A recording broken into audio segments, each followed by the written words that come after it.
This is that magic time. Selamat pagi Bapak Ibu, saudara-saudari yang dikasihi Tuhan Yesus. Selamat berjumpa lagi di Usbu yang baru, khususnya di Minggu Adventus yang kedua. Kita akan mendengarkan firman Tuhan sebagai dasar dan pedoman bagi kita melangkah di Usbu yang baru ini. Tapi sebelumnya mari kita berdoa. Kami datang kepada Allah yang hidup, Allah yang menciptakan semesta. Kami bersyukur atas kebaikan-Mu dan pemeliharaanmu atas hidup kami, atas hidup orang-orang yang kami kasihi. Kami akan melangkah di usbu yang baru. Kami tidak bisa berjalan sendiri. Tuhan tolong kami, lindungi kami, dan berkati kami. Juga melalui firman Tuhan yang akan kami baca saat ini, agar kami beroleh pedoman dan arah langkah yang benar, agar hidup kami memuliakan. Dalam nama Tuhan Yesus kami berdoa. Amin. Bacaan Alkitab kita adalah dari Yehezkiel 33 ayat 10 dan 11. Yehezkiel 33 ayat 10 dan 11. Dan engkau anak manusia, katakanlah kepada kaum Israel, kamu berkata begini, pelanggaran kami dan dosa kami sudah tertanggung atas kami, dan karena itu kami hancur. Bagaimanakah kami dapat tetap hidup? Katakanlah kepada mereka, demi aku yang hidup, demikianlah firman Tuhan Allah, aku tidak berkenan kepada kematian orang fasik, melainkan aku berkenan kepada pertobatan orang fasik itu dan kelakuannya supaya ia hidup. Bertobatlah dari hidupmu yang jahat itu. Mengapakah kamu akan mati, hai kaum Israel? Bapak Ibu, saudara-saudari yang dikasihi Tuhan, banyak orang menjalani hidup ini dengan berkata, mengalir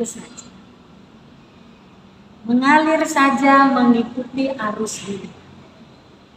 Jika arus dunia itu mengarah ke kiri, mengalir ke kiri. Jika arus mengarah ke kanan, juga ikut ke kanan.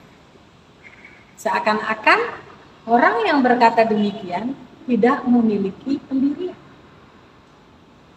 Juga termasuk orang Kristen, orang yang percaya, mengaku percaya Yesus sebagai Yesus. Berada di tengah dunia mengikuti arus dunia. Sedangkan kita yang telah percaya dan mengalami penebusan di dalam Yesus Kristus, jelas Yesus berkata, jangan serupa dengan dunia. Kita tidak boleh diwarnai oleh dunia, tetapi kehadiran kita sebagai orang percaya harus mewarnai dunia. Dari bagian Alkitab yang kita baca ini, judulnya adalah Nubuatan Pengharapan bagi Israel, tugas Yehezkiel sebagai penjaga.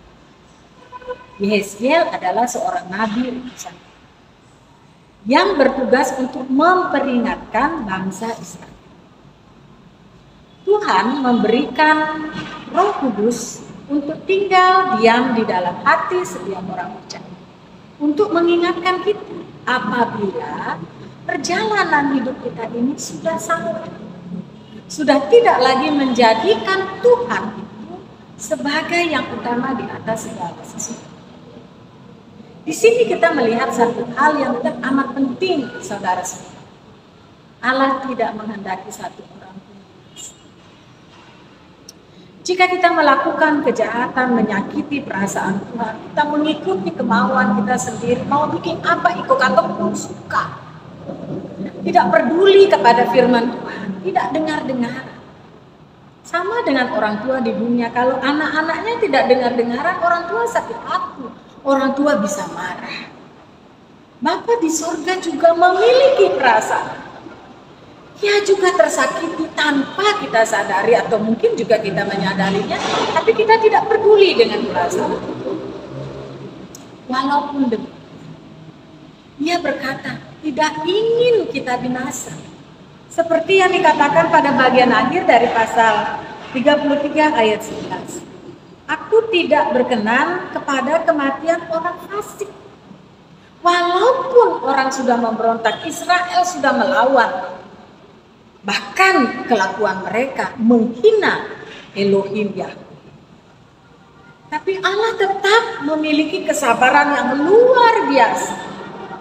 Kita juga sebagai orang Kristen sering memandang bahwa kesabaran Tuhan itu sebagai hal yang murahan. Kan Tuhan sabar, bikin saja nanti Tuhan ampuni. Kita selalu berkata begitu dan menganggap bahwa ketika minta ampun Tuhan ampuni, tapi kita juga merasa berhak untuk berdosa. Sebenarnya perbuatan yang demikian meremehkan pengampunan itu sendiri, meremehkan kesabaran Allah. Allah tidak menghendaki kematian orang fasik, yang dikehendakinya adalah pertobatan. Dikatakan di sini, bertobatlah dari hidupmu yang jahat. Mengapakah kamu akan mati, hai kaum Israel? Artinya apa, Bapak Ibu? Kalau tidak bertobat, mati. Kalau bertobat, hidup. Carilah Tuhan supaya kamu. Allah sudah mengutus putra tunggalnya Yesus Kristus untuk datang ke dunia, menebus dan menyelamatkan orang berdosa. Jangan pandang itu sebagai murahan, karena penebusan melalui kematian Yesus Kristus hanya terjadi satu kali untuk selamanya. Tidak ada 2, 3, dan seterusnya. Jadi kalau kita sudah mengenal Juru Selamat Yesus Kristus, mengakui Dia sebagai Tuhan kita, jangan pandang itu sebagai murahan. Kita melakukan apa saja sesuka hati kita. Kita pergi ke gereja tetapi tetap kita berbohong. Sikap kita tidak baik. Kita memanfaatkan orang lain. Kita melakukan tindak kekerasan. Kita melakukan ketidakadilan. Jabatan yang kita miliki kita pakai sebagai kekuasaan sewenang-wenang. Kalau kita mengaku percaya Yesus sebagai Tuhan dan Juru Selamat kita mesti berjalan mengikut Dia. Kita harus menjadi serupa dengan Dia. Kita tidak boleh menjadi serupa dengan dunia ini. Jangan mengalir ikut arus. Justru kita harus melawan arus dunia.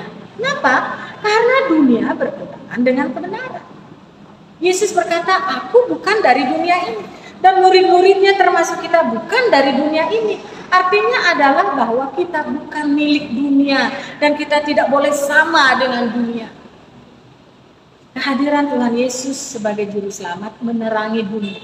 Orang-orang yang percaya kepadanya tinggal di dalam terang untuk menerangi di sekitarnya.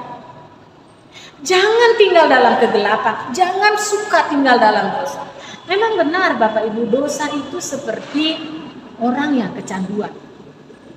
Kalau kita membiarkan diri kita melakukan dosa, mungkin sekali, kita akan ingin melakukannya 2 kali. Kita akan ingin dan terus seperti orang kecanduan minum alkohol. Sekali mencoba minum sopi misalnya, akan mengulanginya sampai tidak bisa berhenti. Dosa juga demikian.